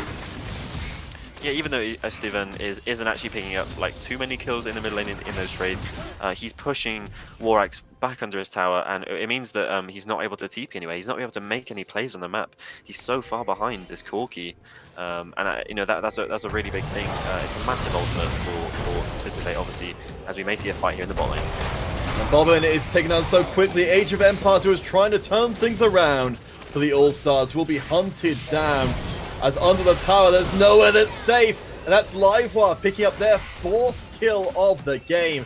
Livewire, Istvan, and Archibald. 4 kills and 3 kills, respectively. Yeah, it looks like the DODOS have made the same point as us. You know, they're looking at Age of Empires. He's the one with the most gold. He has the hard CC in that ultimate, but they just make a play towards him. They spot him out with the deep wards from Auxiliants, which is really good for him, utilizing that mid lane pressure and spotting out where this Warwick is and going to punish him. Well, a place we haven't been watching so often because it has been relatively, even so far. Up in the top lane, for a while, Dankfridge has been working their way up there, has now got the Leandries completed. The Godwin Yasuo on the Ornn is ahead in CS, is even in levels, and of course we're looking for that level 13 when the Ornn starts dropping down these upgraded items for the DODOS. Yeah, so we obviously spoke about the Mordekaiser in January, so expecting it to come out from Dankfridge. But Godwin Yasuo, he's more than comfortable on this Ornn, as we can see. He is kind of losing out on some of these trades, but he's CSing so well. He actually has a 30 CS advantage there in the top lane, and this Ornn is going to scale so well. I love this early pickup. We saw it red side on the 3rd red side pick in the draft, and it's really been able to neutralize this top lane.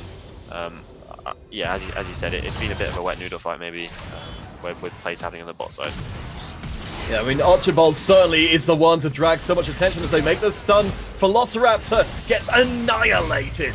As Archibald is not done with his bottom lane of the All-Stars, does have Nuclear War Axe coming in with backup from Age of Empires. The exhaust drops down. Is there enough damage there? The ult locks Archibald in place. The crowd control is there, but there's not quite enough damage. Archibald is coming, and they've got Ivan in his backup, Istvan in his backup as well. They finish off the bottom lane, and they can move straight onto this first Infernal Drake. Yeah, Archibald and Auxiliant making a play in that long lane against the Azul, against the Blitzcrank, and even the Twisted Fate. He was actually able to walk down. He doesn't use his ultimate, but it's the movement speed from the Vayne that he gets from the passive. He's able to chase down Ezreal in this bot lane. There's now a 2-level difference there, and it's actually this is the 3rd dragon from the DODOS. We're only 80 minutes into the game. I think it's a shame. Obviously, this game and the draft has kind of got away from Scotland a little bit, as we're going to see another play here in the bot lane. It just never stops in the top lane. Dankfridge 1 against 3. We did mention before, this is the place where Mordekaiser really does shine, at least while that ultimate is active, but once it runs out, the story switches as Livewire grabs their 5th kill in. We've already got the DODOS making their move in towards the 2nd Rift Herald of the game as well. Currently 3 towers in their favor. The Herald makes it almost a guarantee for a 4th. It was looking good for Dankfridge, maybe looking for something back, but as we come out of that ultimate, he gets turned into a squirrel. It's a complete disaster, and we see the DODOS taking even more. We see them taking the Rift Herald now, and they've taken so many towers already, and we'll see where they use this and open up the map even more. Well, something I've been noticing here is each time it feels like one of the All-Stars starts to become a threat. So Age of Empires and then Dank Fridge. Immediately the Dodos are all over that specific player to try and shut them out of the game. Yeah, no, I think at the moment you can see there's 4 players here, 4 Dodos in the top side of the map. You know, we can tell that this team has been practicing together, which is really great to see. Obviously, the times at the moment are a bit crazy. We don't need to talk about it too much, but it's great to see that this team is playing as a 5-man, and you can see it. You can really see it on the map. So Fridge escapes on the outside, but the Herald gets a charge on to the top inhibitor tower. No, I think maybe stops just short of it. Still, the pressure. Really down, yeah. The pressure is massive from the Dodos. They have total control over the All-Stars jungle right now, and they're using that to pick up the buffs and the camps to keep the All-Stars from coming back into the game. Yeah, we see Dank Fridge going onto the Corki here, but it's the Corki who already got that Triforce. The Vayne is there as well. I mean, it's obviously all the damage. Yeah, Dank Fridge he's picked up the those armor boots, but at the moment we're on the 2 items from both Steven and Archibald on the Vayne and the Corki. It's just not enough.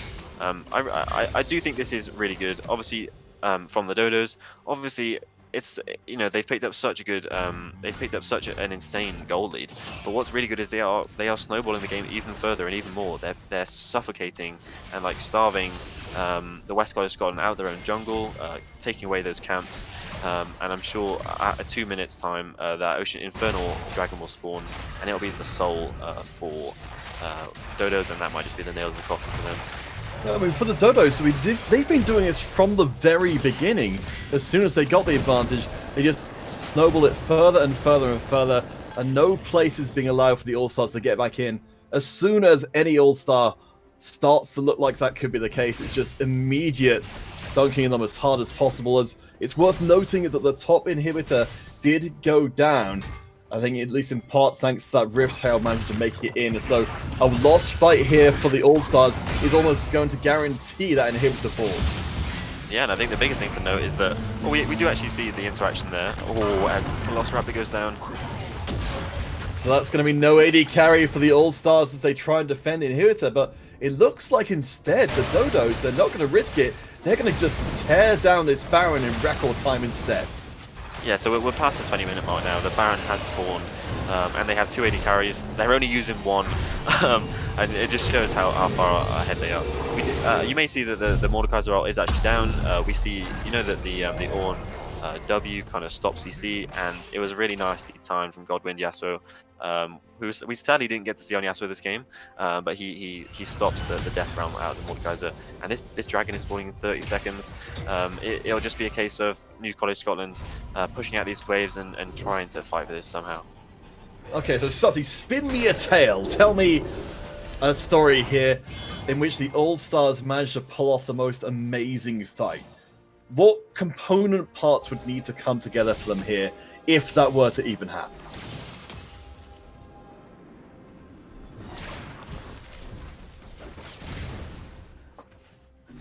It may be too puzzling of a conundrum, but I guess we'll see what happens when we do get to this next fight coming in. Again, we're on the Infernal Rift, and this is going to be for the Infernal Soul for the Dodos. They take hold of this Drake, and there's nothing coming back from the All-Stars at all. The Soul has been taken, the power is here, the gold lead is enormous, and this means that every fight from here on out is going to have a ton more explosive damage. Dank Fridge gets double kills. And yeah, it's over so very quickly. It's a little hard to tell at this point if there's, you know, what's going to be the Infernal Drake damage and what's going to be just this ludicrous 15,000 gold lead at 23 minutes. That's got things going on. We've got the push in from the Dodos on the bottom lane. The inhibitor falls. The next inhibitor tower is up for the taking. We have got the attempted go-in from Age of Empires. They've been trying to save the game all the way through, but they're exhausted and they are deleted. The tower has been locked down by live wire, which means they can go diving onto Velociraptor. That means there's very little defense left here for the All-Stars. That's a second inhibitor down. And what else is going on? Goblin Yasuo is going for the third. There's a deletion onto Dank Fridge. Bobbin falls as well. Yeah, I think it's really good to see them look to close out this game. They've got all 3 inhibitors already.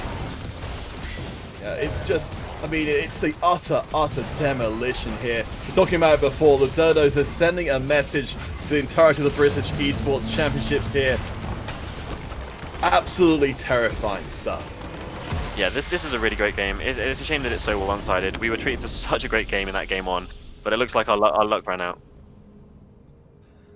Yeah, I mean, at least, for the DODOS side of things, it does show that their playstyle, what they were trying to do, was working in pretty much every respect. But again, we've got Milky Cereal here to give us a little bit more insight into exactly what the DODOS were doing and maybe what the All-Stars could be looking for in the future games. So, Milky, what did you make of our second and final game of the day?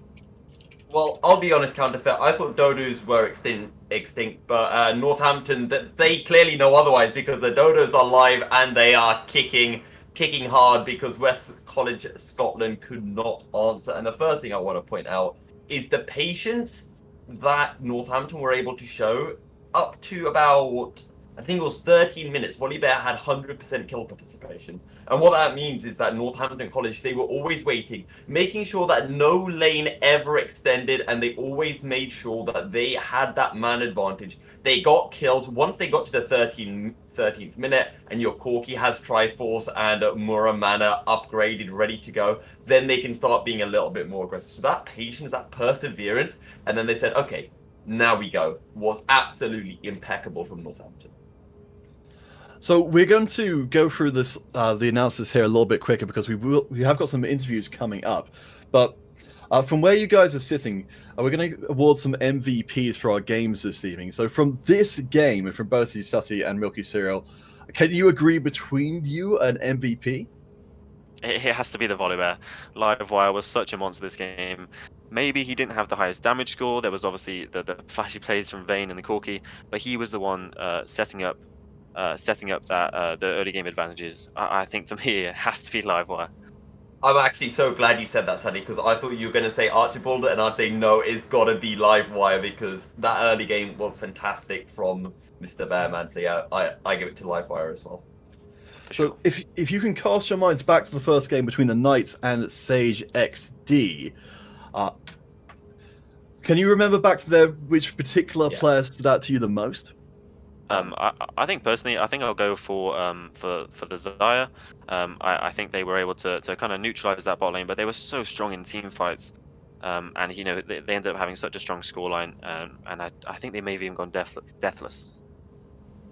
Sutty, do you have access to like my script? Because I've literally written down, Gamer Lord MVP on the Xayah. Yeah, for sure. I think he was such a standout player, and for sure my MVP. Yeah, all right, guys. So yeah, I really can't argue with that. But fortunately, we have got a little bit more insight into our last game from today. As our governor is standing by with our interviews, that'll be it from us for now. The governor should be able to get some extra information from the players themselves. So we'll see you guys next time.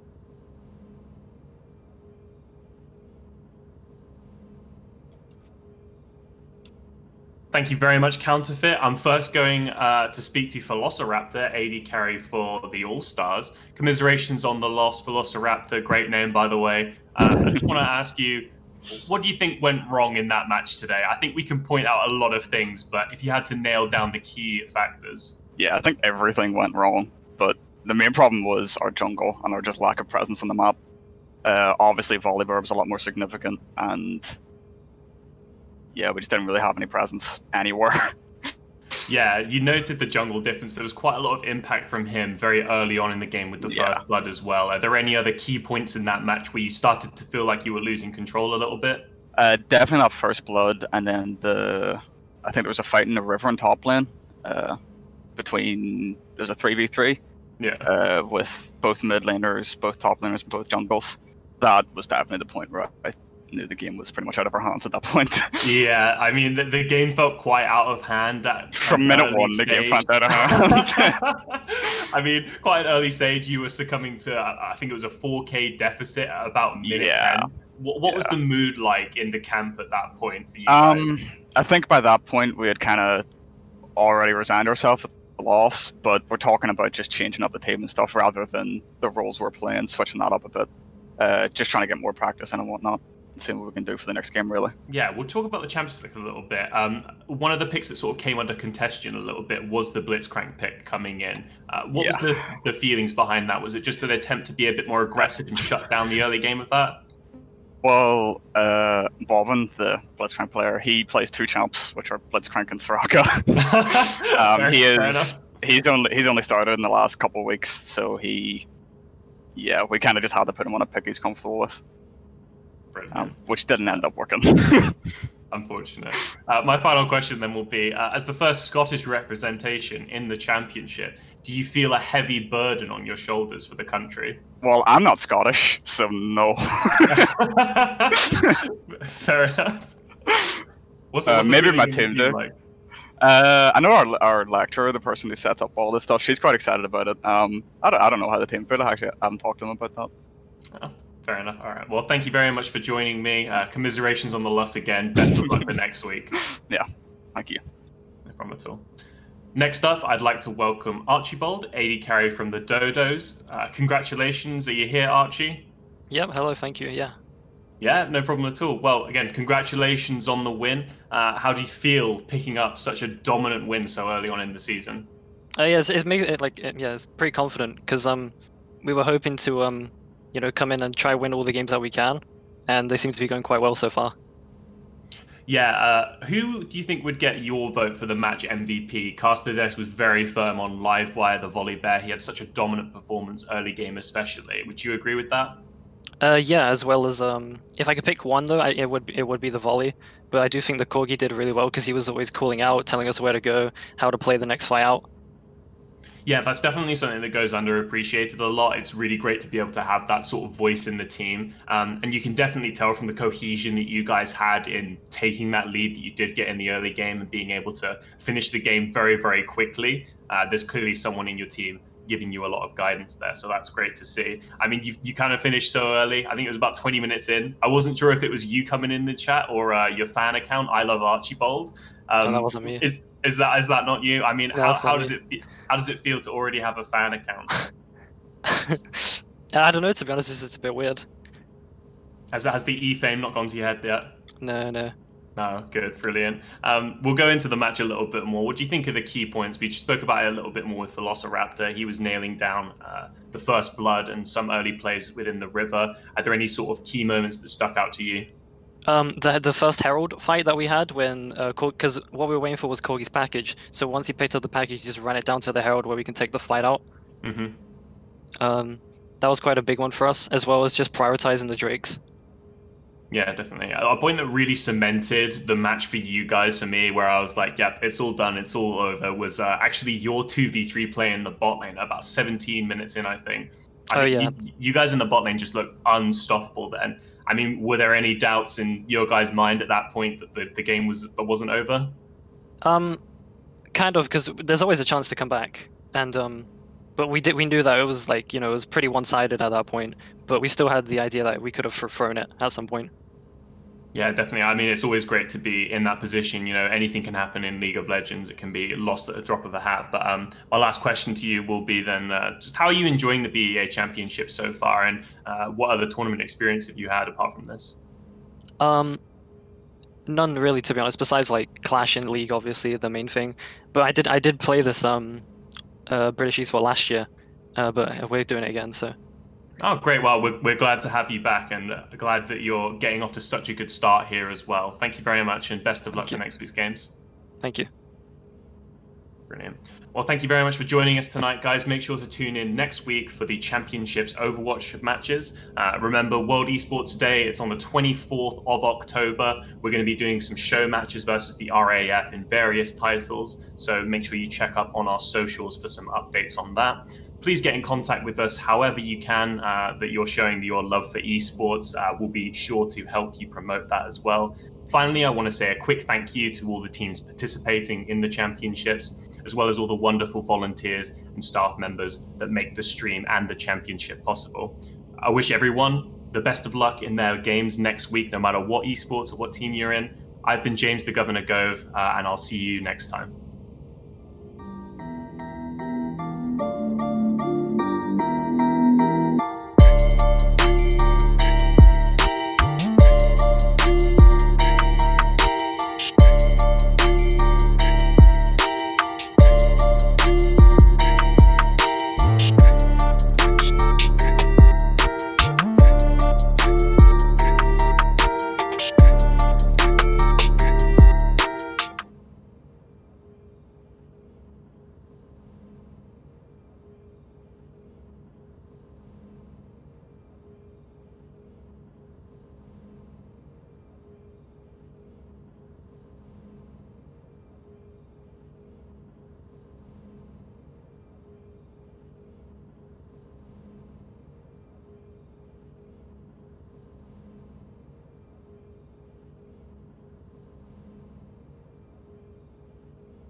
bye.